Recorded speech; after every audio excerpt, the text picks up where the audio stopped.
officer attached to the juvenile division. I'm on my way to Monroe Junior High School to talk to a group of young people. That looks innocent enough, doesn't it? Lots of young people hitchhike. Seems like a good way to get from one place to another. But sometimes there are dangers involved that never meet the eye. Let's take the case of Jimmy Barnes. Jimmy played baseball all afternoon, and he didn't feel like walking home, so he decided to thumb a ride.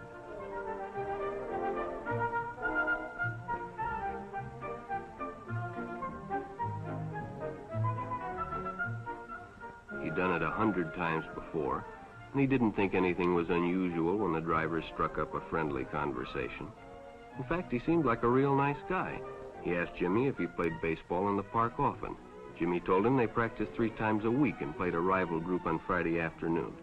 The stranger was a good listener, too, and it only seemed minutes before they pulled up in front of Jimmy's house.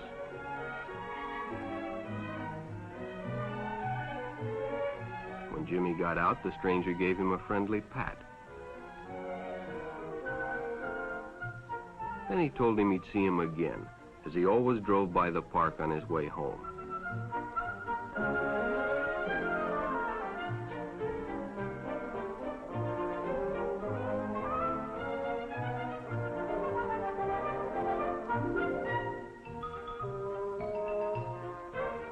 Sure enough, the following day, when Jimmy finished playing ball, well, the man was there waiting.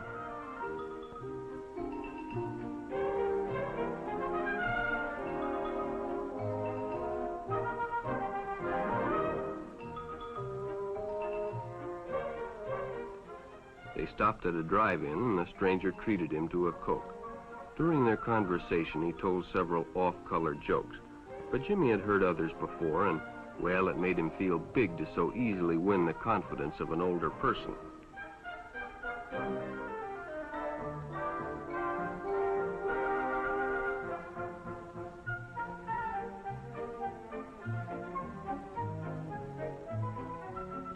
The following Saturday, they went fishing together.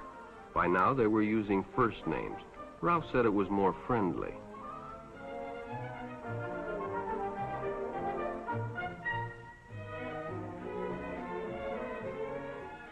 Jimmy hadn't enjoyed himself so much in a long time.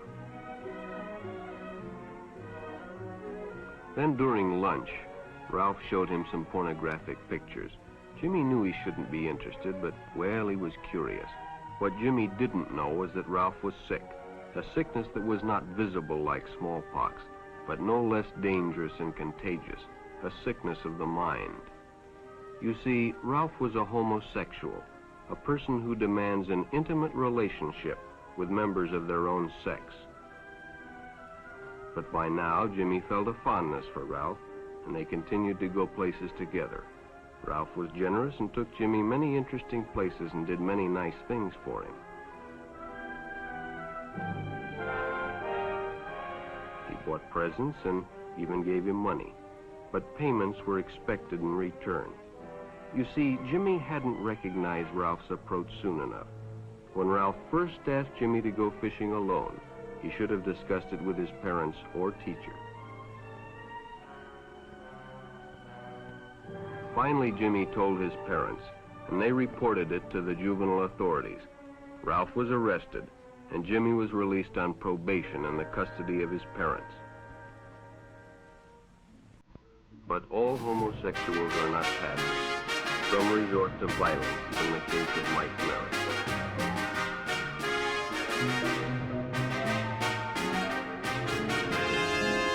In the heat of competition, no one noticed the man who sat and watched. And when the game broke up and the others left, Mike decided to stay and practice a little longer.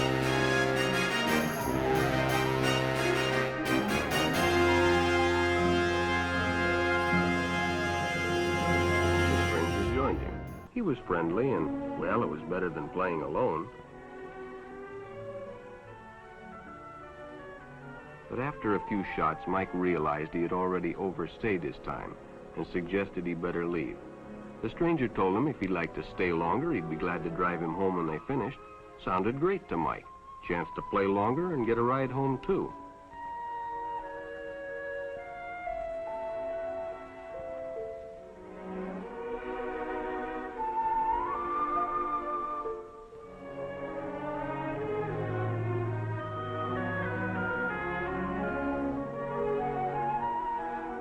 When they finished, the stranger told him he'd make a fine player someday if he got lots of practice. The companionship, the praise, the friendly attitude dispelled any misgivings Mike might have had about going with a stranger. He probably never realized until too late that he was riding in the shadow of death. But sometime that evening, Mike Merritt traded his life for a newspaper headline.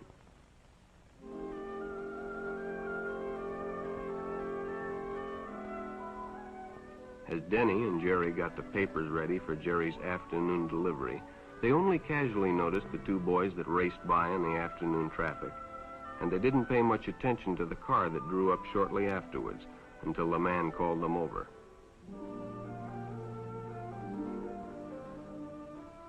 Had two boys been by on bicycles? The boys nodded they had. Could they recognize them if they saw them again? Well, Denny guessed he could. Then hop in, the man said. Those are stolen bikes. Without giving it another thought, Denny got in and the car sped away. Jerry watched. He'd been told many times, if a friend got in a car with a stranger, to write down the license number. It didn't seem to apply, but, well, fortunately, he marked it down.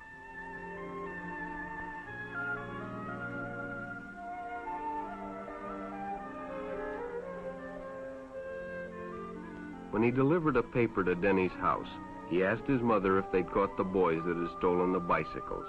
Denny hadn't returned, so he told her the story and gave her the paper with the license number.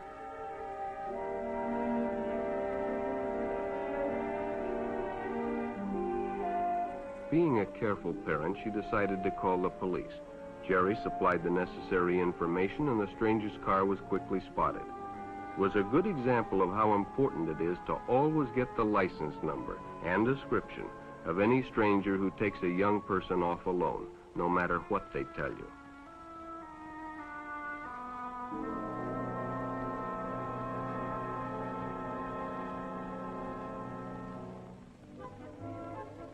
Public restrooms can often be a hangout for the homosexual. Bobby and his friends hadn't noticed the man who had been in the restroom when they changed, and as it was late, he suggested they take the shortcut under the pier, but the others preferred to take the more traveled way home.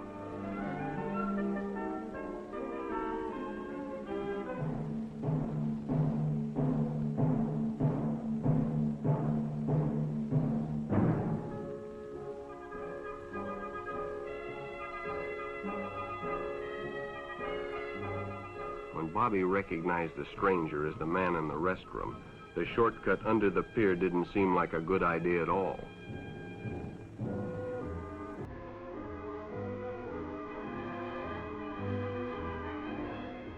After all, it's more fun to stay with your friends anyway.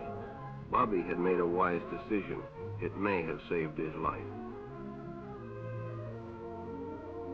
The decision is always yours, and your whole future may depend on making the right one.